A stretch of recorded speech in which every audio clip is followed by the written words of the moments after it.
Let's have a look at some of the forces then.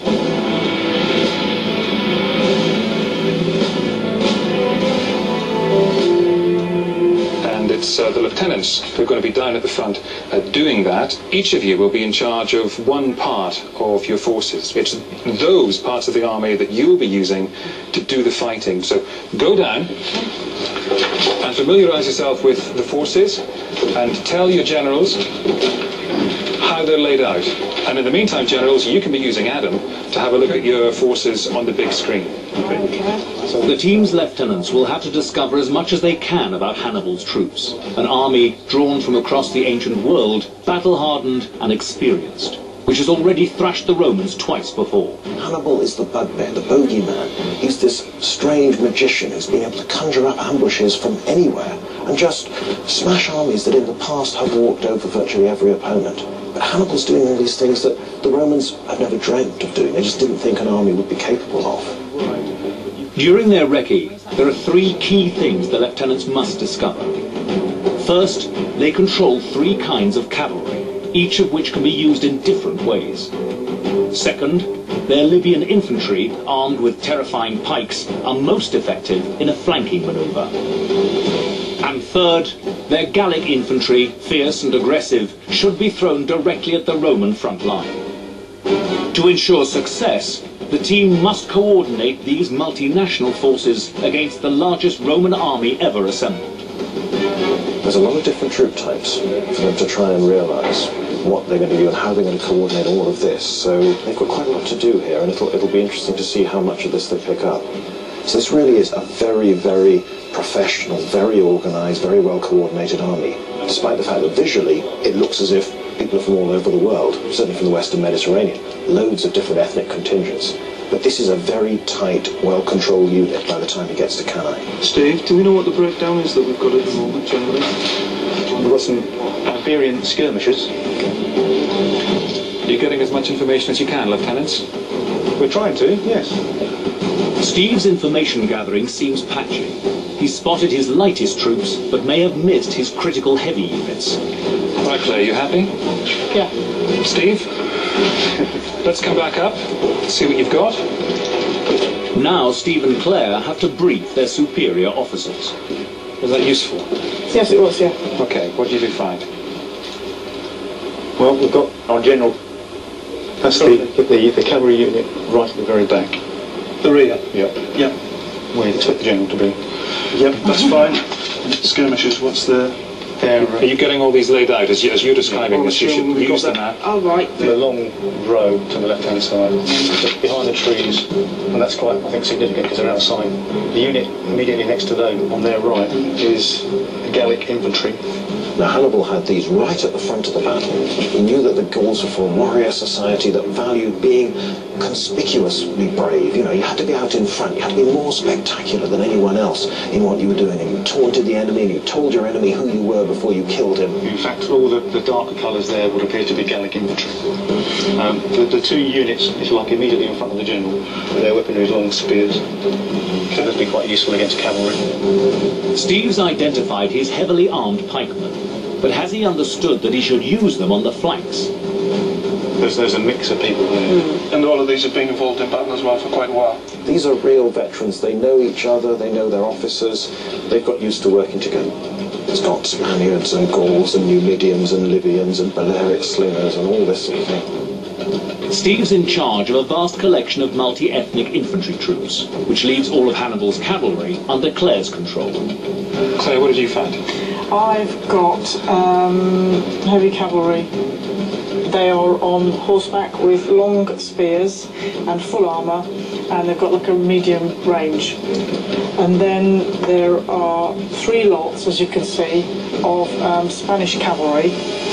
They've got short swords, light armour,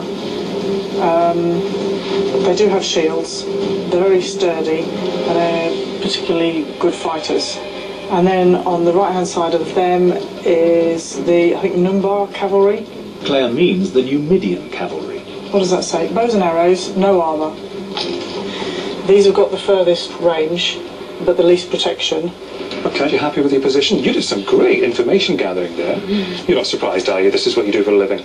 But you need to know what you've got, don't you? And strengths and weaknesses. Believe me, it's So- impressive. It's impressive. I can help you a little further with some information about key troops. Again, I know you'll take careful note and you'll use this when it comes to battle. First of all, the Libyan infantry. Libyan infantry, well trained and disciplined, armed with long spear and shield, capable of complex maneuvers. What are you learning from this? Capable of complex manoeuvres, so obviously tactically they could be extremely good in terms of the complexity of it. It's your modern day songs. Yeah, it certainly looks like it, doesn't it? The Libyan heavy infantry that Hannibal's got with him, they're some of the best troops he's got. They're armed with long spears, and they're trained in something very much like the old phalanx formation used by Greek soldiers for a very long time. As long as the Libyans keep their cohesion, they're very hard to beat. That information should prove useful, as should this about the Numidian cavalry. Numidian cavalry, agile and tireless, armed with long-range javelins and skilled in ambush. No body armor. Tails, fast, javelins, 30-metre chaps, Yeah. and skilled in ambush. The Numidian cavalry are expert horsemen, trained from birth. Hannibal has often used them to ambush his enemies. At the Battle of Trebia, they were sent to provoke the Roman army into combat. If you're a heavily armoured Roman, the Numidians can't throw some javelins at you. They may not kill many, but if you try and reach them, their lighter ponies will always outpace yours. And they're quite adept at breaking up into individuals so that you don't have to chase and then reforming. That's how they fight. They're used to this. And a word now about the Spanish heavy cavalry. Spanish heavy cavalry, battle-seasoned and relentless, heavily armed with sword and shield, but weak against infantry front lines. The Spanish heavy cavalrymen are among the longest-serving veterans in Hannibal's army. Hugely experienced, they're used to smashing their way through enemy troops and form the backbone of Hannibal's forces. Yes, pull against the front line of infantry. All the time you're taking this information, you should be thinking about your battle plan. But before you can form any kind of plan, you'll want to know information about the enemy troops.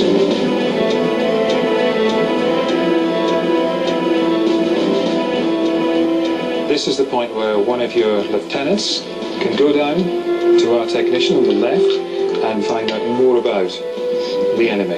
Okay, Claire? Off you go. And again, the generals, have a look at where the enemy are on the big screen. You might find that useful. Now the team are familiar with their own troops, it's time for them to take a look at their enemy. Claire's only got one chance to send her scouts to spy on the Romans, so she must use her time well. The team should spot the Romans' overwhelming numbers, but will they notice the weakness of their cavalry? And can Claire identify the Romans' secret weapon, their heavily armed tactical reserve? To some extent, the sheer size of this army gives Hannibal some clues about how it's going to have to fight. He can look out across this plain. We've been saying it's constricted on both sides. High ground to Hannibal's right, the river to his left. The Romans have vast numbers of heavy infantry.